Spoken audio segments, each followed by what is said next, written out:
Okay. Bakit may mga ex na hindi na bumabalik? Well, actually, lahat naman ng ex ay posibleng bumalik pa rin talaga. Okay?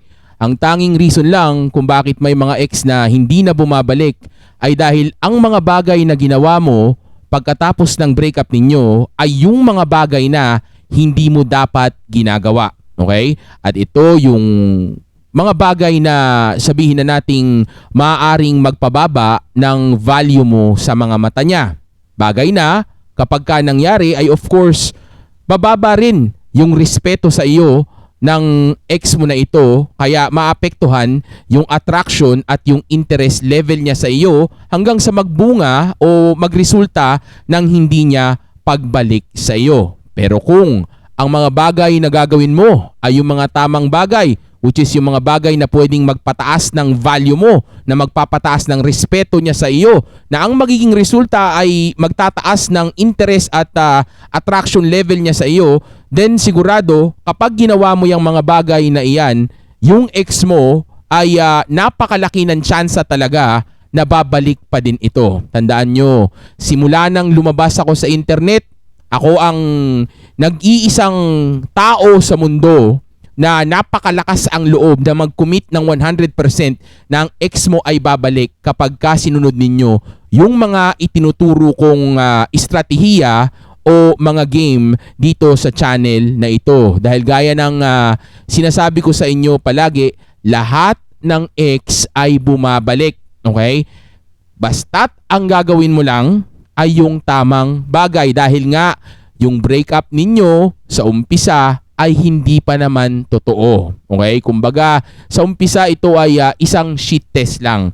Isang pagsubok lang. Okay? Kumbaga, tinatry pa lang niya yan o subconsciously ang iniisip niya ay maaring gusto ka na niyang tuluyan, pero maniwala kayo sa akin, hindi pa rin talaga siya sigurado sa desisyon na iyan. Okay? Dahil, kaya lang naman siya nagkaganyan ay dahil sa emosyon na nararamdaman niya sa mga oras na iyon. Okay, maaring nag-away kayo o may nahuli siya sa iyo o nagkaroon ng infidelity o cheating sa relasyon ninyo. Okay? Kaya itong desisyon niya na ito ay na-motivate ng mga bagay na iyan kaya nakipaghiwalay siya sa iyo. Okay? Pero hindi ibig sabihin yan na yung desisyon niya na ito ay 100% na kaagad na gusto niyang mangyari. Okay? Puwera na lang kung may third party o may ibang tao na involved dito o nilipatan siya, then ibang istorya na yan. Pero kung wala namang ganyang klaseng bagay na nangyari, then maniwala kayo. Itataya ko ang pangalan ko, pati na din ang buhay ko, o pati na din ang reputasyon ko sa video na ito o dito sa mga bagay na sinasabi ko at tinuturo ko sa inyo. Maniwala kayo sa akin, yung ex mo ay babalik at babalik pa rin hanggat magagawa mo o ginagawa mo yung tamang mga bagay na dapat na ginagawa mo para magpataas ng value mo, ng respect niya sa iyo, at ng attraction level at interest level niya para sa relasyon ninyo o para na din sa iyo. Okay? So instead na isipin mo kung babalik pa ba siya o hindi. Bagay na palagi ko naman nang sinasagot sa inyo. Kumbaga dahil sinagot ko naman na ito, na sure naman na babalik iyan kapag ginawa mo yung mga itinuturo ko sa inyo na radio silence o no contact. Okay? Pag nagawa nyo ng 100% yan, then wag na yan yung bagay na tutukan mo kasi nakatutok ka lang sa drama. Dun sa bagay na hindi mo naman kontrolado. Okay? Bagay na actually nai-enjoy ng utak mo subconsciously o kahit papano dahil nga of course yung ex mo ang palaging laman ng utak mo. Kaya ngayon, yung utak mo instead na ang tutukan is yung solusyon, ang tinutukan niya tuloy ngayon ay yung drama dahil nga may nakukuha siyang emosyon dito. Okay? So, tulungan mo yung sarili mo. Dapat tumutok ka dun sa solusyon dahil may solusyon naman na ako at may commitment pa ako sa iyo na sigurado ako na kung magagawa mo ng maayos yung radio silence na ilang daang libo o milyon-milyong tao na ang natulungan sa mundo, okay? Kung magagawa mo yan ng maayos, well, yung iba sabihin, paano mo nasabing milyon? Milyon na ba yung nakausap mong tao sa mundo? Well, actually, napakarami na kasing gumaya nung strategy ko na yan. So, sigurado ako na milyon-milyon na ang natulungan yan. Hindi man ako yung tumulong, okay? Sa ibang video nyo man napanood, pero maniwala kayo sa akin galing yan. Okay? Kaya naniniwala ako na may ilang milyon na tao sa mundo ang natulungan ng radio silence ko na iyan. Na sa totoo lang, napakaraming purpose niyan, napakaraming gamit niyan. Okay? Hindi lang sa pagbabalikan ng ex, okay? Hindi lang sa sabihin natin o pagbabalik ng ex mo, o hindi lang sa babae mo o sa partner mo, and pati na rin sa business mo, okay, kundi pati na rin sa napakaraming bagay nga, okay, even sa mga kaibigan mo o sa trabaho mo o sa kahit anong bagay, pwede mong gamitin yung radio silence na iyan. Pero kung gagamitin mo ang napaka-powerful na strategy na ito sa ex mo at magagawa mo ito ng maayos, let's say nagawa mo ng 100%, yung commitment ko na magbalik yung ex mo o siguradong magbabalik yung ex mo, mangyayari at mangyayari yan. Itinataya ko pati ang buhay ko, itinataya ko pati ang pangalan at reputasyon ko sa bagay na ito dahil sigurado ako na mag-work to. Dahil gaya nga ng like ko sinasabi sa inyo, ako ay nagko-coaching at nagko-consultation. Okay? Lahat ng mga nakakausap ko sa consultation at coaching, natutulungan ko sila ng maayos. Okay? Lahat sila ay natulungan ko na mag-move on at also at the same time, mag-reach out sa kanila yung mga ex nila. Okay? So, kaya ganun ako kakumpiyansa dito sa bagay na ito. Kaya wala kang ibang gagawin, kundi sundin lang yung radio silence at yung no contact o yung no contact na itinuro ko sa inyo. Pero maniwala kayo sa akin, mas effective ng sobra o sabihin nating malaking porsyento yung radio silence kumpara dun sa no contact. Okay? Dahil sa radio silence, of course, yung impact ng pagde-deactivate ng account mo kapag hinanap ka ng ex mo sa oras na umpisahan mo ito ay mas malakas kumpara dun sa hindi ka magde-deactivate ng account mo. Dahil tandaan mo, yung ex mo ay palaging sinisilip pa rin yung account mo. Okay? Maniwala ka sa akin, hindi mo man alam yan, pero lagi niyang tinitingnan yan katulad mo. Dahil alam ko ikaw, sinisilip mo rin yung social media page niya o social media profile niya o yung account niya. Okay? So, ibig sabihin, siya din sinisilip ka rin niya. Okay? So, ngayon, kung ang gagawin mo ay i-deactivate mo yung account mo, hindi katulad ng sa no contact na walang deactivation. Okay? Then, of course, magkikreate ito ng pag-worry o sabihin na nating mystery, okay? At fear sa ex mo na ano kaya ang ginagawa niya o galing dun sa, yun nga, sa ano kaya ang ginagawa niya, kamusta na kaya siya, tinuluyan na kaya ako nito, okay lang kaya siya, okay? Mga bagay na magbibigay sa kanya ng mystery o gaya nga ng sinabi ko kanina, mag-worry siya dito, which means mas lalo siya mag-iisip at mas lalo siyang mag-i-invest sa iyo na makakatulong para sabihin na nating mas tumaas yung value niya o value mo sa mga mata niya. Dahil tandaan mo, ang isang bagay na pinag-i-investan natin ng time, okay, since ang time ang pinaka most valuable asset ng isang tao, okay, so yung isang bagay na pinag-i-investan mo ng time, panigurado tataas at tataas ang value nito sa mga mata mo dahil of course invested ka na, lalo na time pa yung ininvest mo. Okay, ganyan din naman sa ibang bagay, di ba? Like for example, may nakita kang isang sapato sa sa isang tindahan o isang store, 'di ba? Kung hindi mo pa ito binibili, maaring ma-attract ka lang dito, pero of course hindi ka matatakot na mawala ito dahil hindi mo pa naman ito iniinvestan ng pera mo. Pero kung bibilin mo ito o sabihin na nating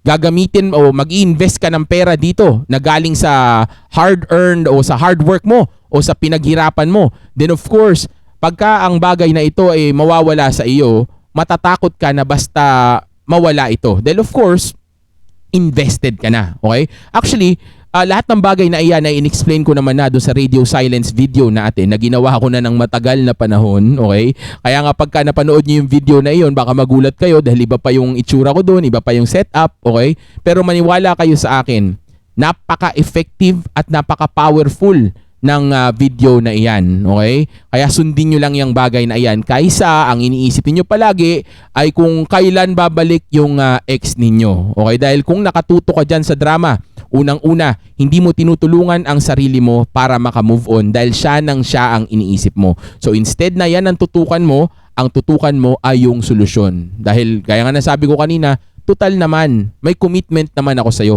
Sigurado naman siya na mag-work. Kaya nga wala kang ibang gagawin kundi gagawin mo lang yung radio silence na ito. At gaya ng sabi ko doon sa title nun, kapag ka hindi nag-work o hindi nag-reach out ang ex mo sa iyo, ipapaputol ko ang Coco Martin ko. Okay? Ang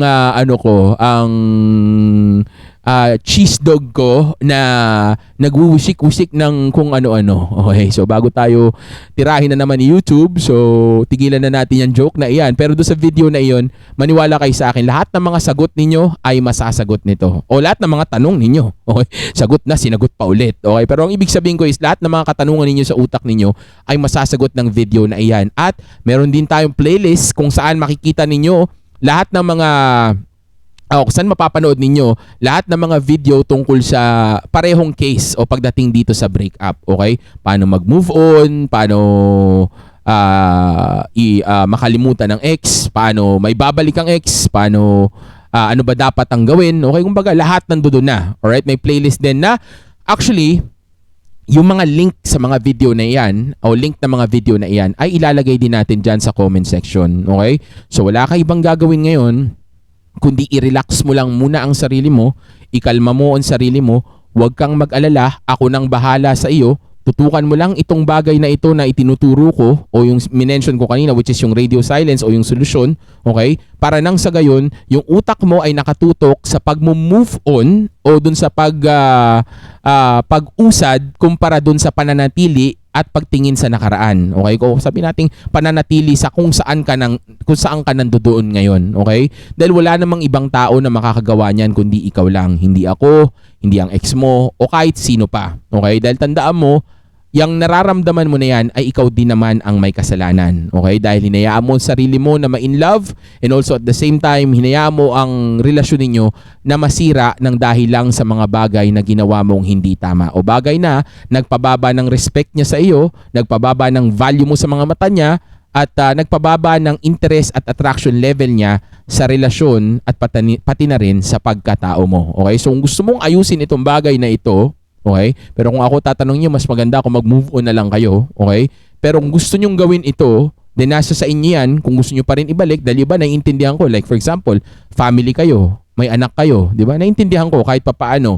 Okay? Pero mas mabuti pa rin na mag-move on na lang din kayo. Pero sa radio silence, in-explain ko naman doon na ang pinakaunang bagay na dapat na ginagawa ninyo is actually pag-move on talaga. Okay? So, wala kayo ibang gagawin nga, kundi unahin na lang ito para nang sa gayon, nakatuto ka na sa pag-usad sa buhay mo, bumalik man siya o hindi, okay? Pero maniwala kayo, magre-reach out yan, okay? Pero kung doon ka nga tututok, at least hindi ka na-stuck sa kung ano ka ngayon at kung ano yung nakaraan kasi hindi yun healthy para sa iyo.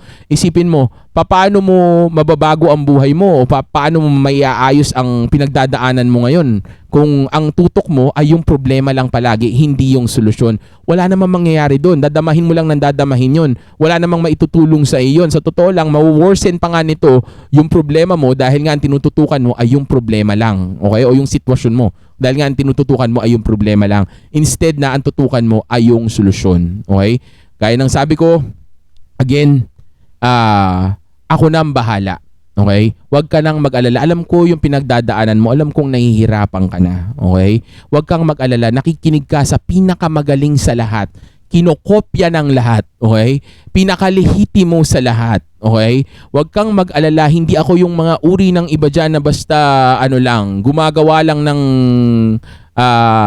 istorya o content para lang may maipanood sa inyo o para lang sa views, okay? Dahil itong mga video ko na inilalabas na ito ay para tulungan ka sa problema mo, okay? Para nang sa gayon, hindi lang basta may ayos mo yung gusto mong iayos na problema mo ngayon, kundi para sa kinabukasan ay hindi na maulit pa yung mga problema na ito, okay? So, kalimutan mo na yung problema kasi nandiyan na yan, nangyari na yan, huwag mo nang sisihin ang sarili mo, okay? Tapos mag-focus ka na ngayon sa solution dahil gaya nga nasabi ko kanina, paulit-ulit na lang, okay?